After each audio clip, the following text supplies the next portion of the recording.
So we got a really exciting announcement. We have managed to find an opportunity to get 100% control of our Dumbwa target back, and we took it. It's a great agreement. Everybody's happy. We're going to go ahead with Dumbwa and launch the program we've been planning.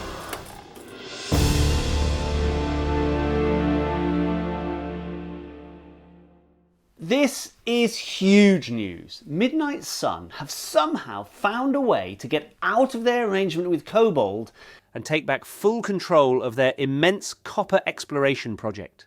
When we started this series, we said there was so much at stake and the upsides were so massive that there were always going to be twists and turns in this story, and boy has that proved to be the case. But this could be one of the biggest moments in the history of the whole project, particularly for investors who are getting very excited. But before we get into that, let's take a quick step back to see how the Midnight Sun team are feeling and understand why the original deal came about in the first place.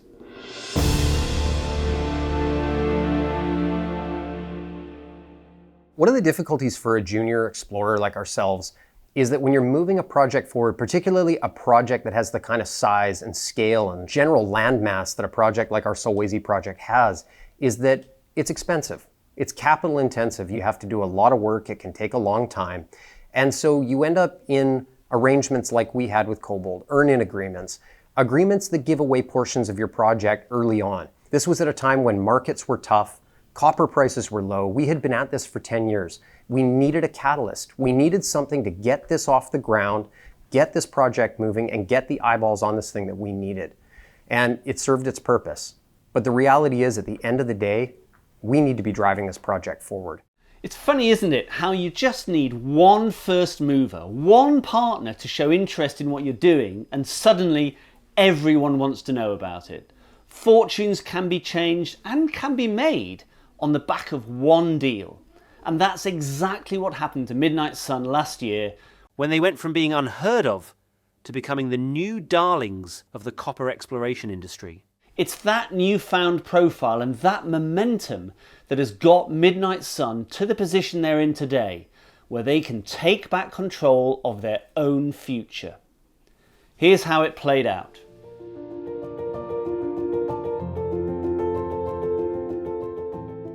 So after we cut the initial deal with Cobalt, the opportunities finally came to get the funding we needed.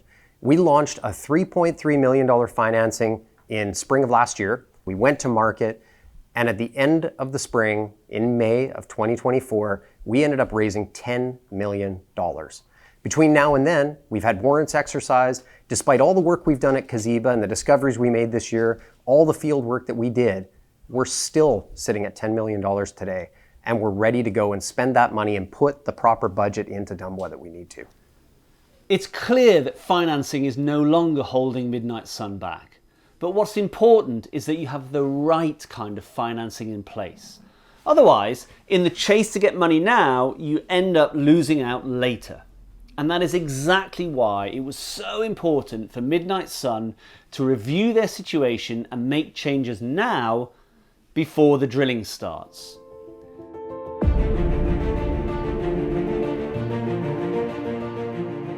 We have taken the ceiling away. Now what we're looking at is a situation where we have entire control of our project, control of all 500 square kilometers, all 4 targets, all of the oxides, all of the sulfides. This is all Midnight Sun. And what that means now is as we move forward, if there is M&A activity to be had, all of the upside is for us and our shareholders, and we've maintained everything under one roof. I would imagine if you're one of the investors in Midnight Sun, you are dancing for joy. Because this shift now means that the upside on your investment could have just multiplied by a significant amount. Here's an insight into how the major investors in Midnight Sun reacted when they heard the news that the team had just regained 100% control.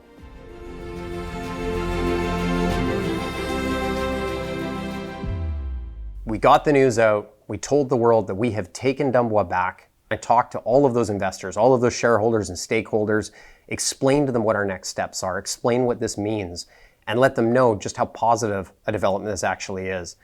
And it's overwhelming. I can't even begin to explain the number of phone calls I made, and not a single one was negative. Complete positivity, complete support from our shareholders, and everybody understands that this is the biggest possible development Midnight Sun could ever have.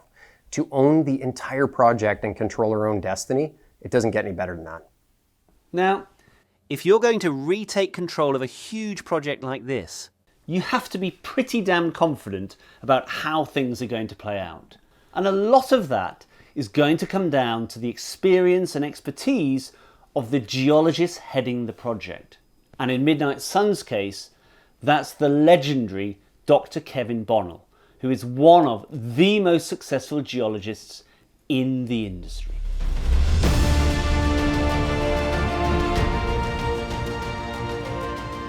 So Kevin, we've talked about him in earlier episodes. Fantastic geologist, really impressive background. He's got half a dozen big deposits to his credit. And most importantly, Kevin led the team that took the Lumwana mine, which is just about 50 or 60 kilometers west of us, from a tier 2 asset to a tier 1 asset. And to understand just how important that is and what that means, you have to understand the history of Lumwana. Barrick purchased that asset for $7.3 billion 20 years ago. And then they spent 15 years trying to unravel it. Unfortunately, they weren't successful, but 4 years ago, they found the answer. The answer was Kevin Bonnell. The mandate delivered by Barrick was, turn this into a tier 1 asset. Give us the asset that we thought we were acquiring and make this thing work. So Kevin went out with his team. Collectively, they found 2 satellite deposits. Those satellite deposits had almost identical geological setting, structure, geology, mineralization to what we have at Dumbwa. And the similarities are striking. At Lumwana, you had a large soil anomaly, stacked mineralization, you had mineralization in schist, you had all those same things that we talk about at Dumbwa. And they accounted to 1 billion tons at 0.55. Those 2 new deposits are part of what Barrick has now unveiled as their new feasibility study and this new super pit that they're talking about and they've unveiled, which will roll out sometime over the next few years. And the result of that is going to be a doubling of the Lumwana deposit and a doubling of the output. Absolutely incredible asset. And Kevin joined us to do the same thing. He believes in Dumbwa, he believes in our Solwezi project, he believes in what we're doing with oxides. Kevin wanted to steer this project, was super excited about Dumbwa, and now Kevin is going to get the chance to repeat his success at Lumwana, attack Dumbwa with exactly the same strategy. I have to say, when you've got the A team working on a project like this, it definitely stacks the odds in your favour. And when you have people of the calibre of Dr. Kevin Bonnell, you have to give them the freedom to do what they do best. You can't constrain them, and that means spending time to get a proper understanding of what he's seeing and thinking.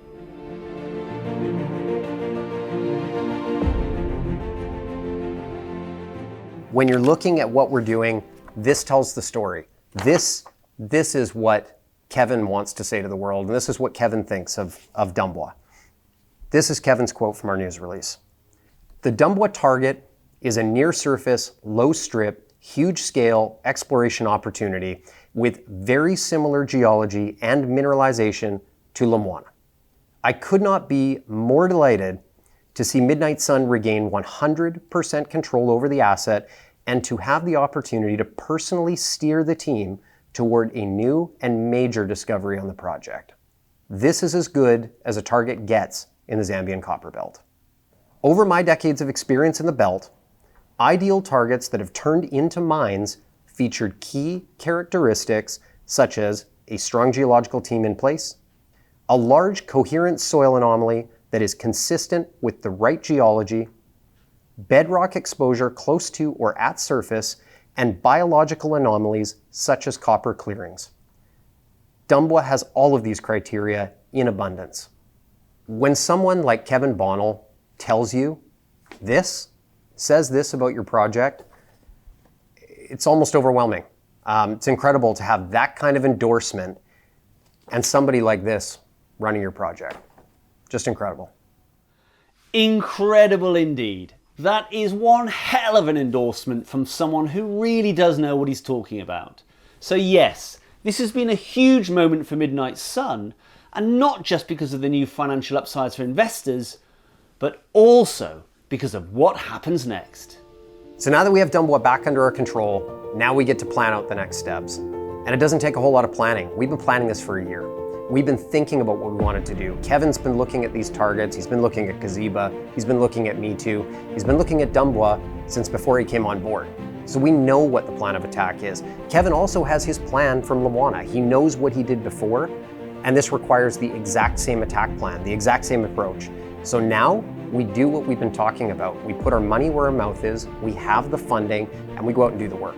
So we're going to launch a program. The plan right now is to kick that program off in the middle of April. The first step is to go out in the field, run an IP survey over that entire 20-kilometer long soil anomaly, figure out where the drills need to go, and then the fun part. We put the drill on the ground and we start popping holes.